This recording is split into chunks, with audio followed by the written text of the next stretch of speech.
هل هنشوف مفاجآت في مرحلة المجموعات والست مباريات اللي باقية؟ طب هل قرعة وجدول المباريات خدم فرق على حساب فرق تانية؟ مين هيروح دوري أبطال أفريقيا ومين هيروح الكونفدرالية؟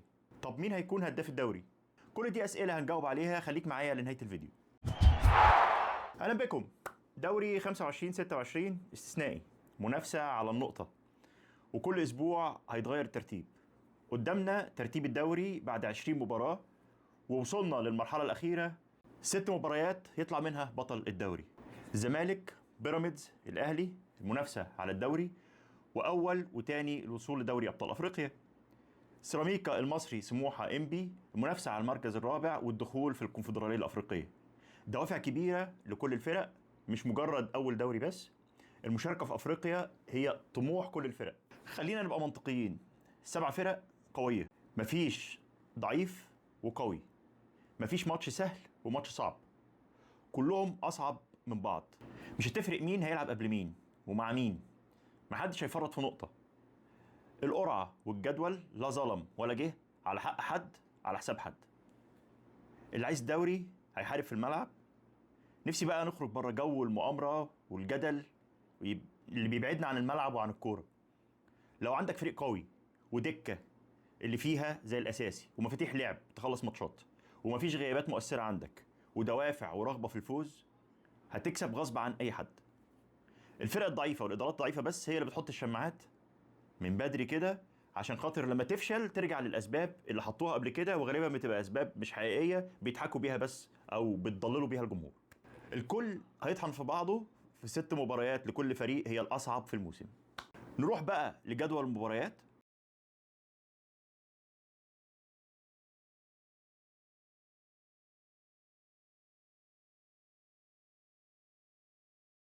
نروح بقى لأهم 6 مباريات في طريق للحصول على الدوري.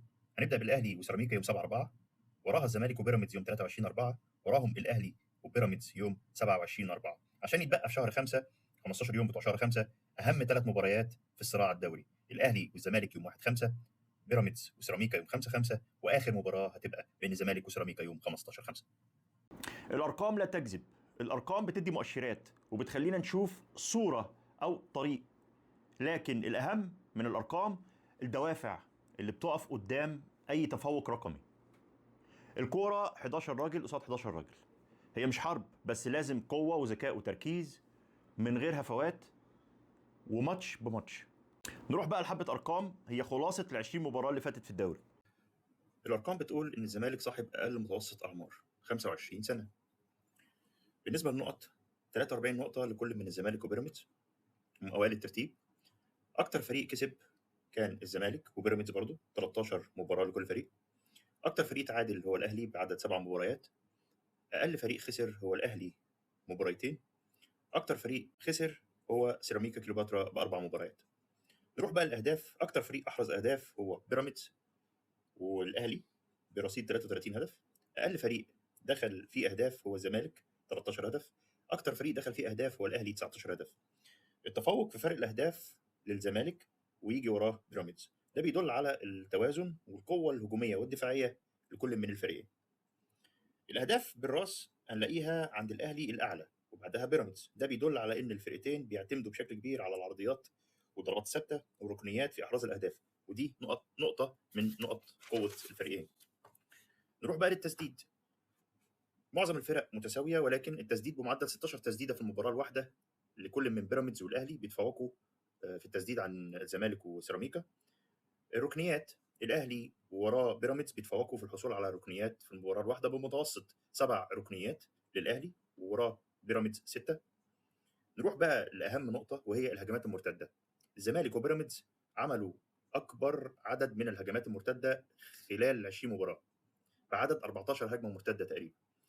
دي قوة تانية بتضاف إلى قوة الفريقين. الأرقام دي معناها إن الفريقين عندهم قدرة على التحول السريع والاعتماد على السرعات ولعب الكرة بلمسة أو 2 أو 3 للوصول إلى مرمى الخصوم. متوسط الاستحواذ على الكرة في ال 20 مباراة اللي فاتوا الأهلي بيتفوق ب 63% لكل مباراة.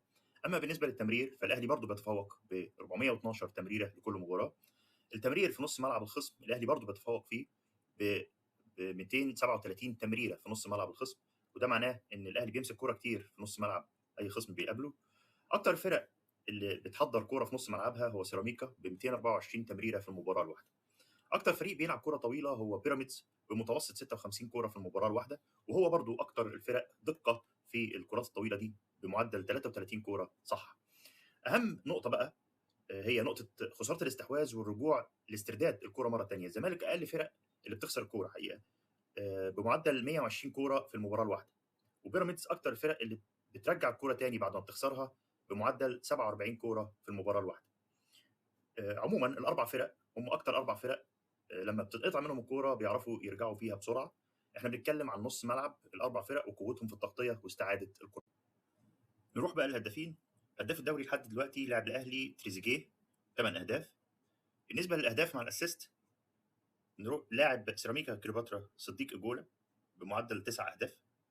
صاحب أعلى تمريرة صحيحة في الدوري لحد دلوقتي من ال 20 مباراة اللي فاتوا هو لاعب بيراميدز أحمد سامي بمتوسط 57 تمريرة صح، ودقة التمرير عنده بتوصل ل 89%. ده معناه إن بيراميدز من الفرق اللي بتعرف تبني لعب في مرحلة البناء بيعتمدوا على لاعب مميز بدقة التمرير هو أحمد سامي. أكتر لعيبة بتخسر كورة في الزمالك شيكوبانزا، وفي بيراميدز الشيبي، وفي الأهلي محمد هاني، وفي سيراميكا إسلام عيسى. نروح بقى للكي بلايرز لكل فريق. الزمالك بنزيرا، يجي بعديه منسي وفتوح. بيراميدز اخطر لعيبه عنده زلاكا واحمد قطه ومايلي. الاهلي بتريزيجيه وامام وبن شرقي. سيراميكا صديق جوله، احمد بالحاج، وفخري لقاي. الفريق الافضل بالارقام وبالمشاهده وفي ثبات في الاداء في المستوى، واللي بيمتلك مفاتيح لعب ودكه وعندهم خبرات، وفي قمه تالقهم من سنه بطل دوري ابطال افريقيا، منافس قوي جدا في الدوري على مدار سنتين فاتوا، ومعاه مدرب بقاله سنتين، يعني في استقرار وسكواد لعيبه مستقره. على الورق بيقول هو بطل الدوري فريق بيراميدز. وعلى الجانب الاخر الاهلي المارد الاحمر عودنا دايما في وقت الخطر والمشاكل بيقفل على نفسه وعلى اللعيبه والدنيا بتتغير وبيخطف الدوري. والسنه دي الزمالك مختلف، عنده طموح قوي ومعاه جهاز فني جريء وفريق في تصاعد مستمر في الاداء، تصاعد كبير جدا، وكان قبل دوري المجموعات هيمشي بالدوري بعيد لولا انه اتاخر في مباراه. اكتب لي مين من وجهه نظرك هيقفل الدوري السنه دي. ده كان تحليل للارقام لل20 مباراه اللي فاتوا في الدوري. لو عجبك التحليل رجاء لايك وشير، واستناني في تحليل جديد ان شاء الله.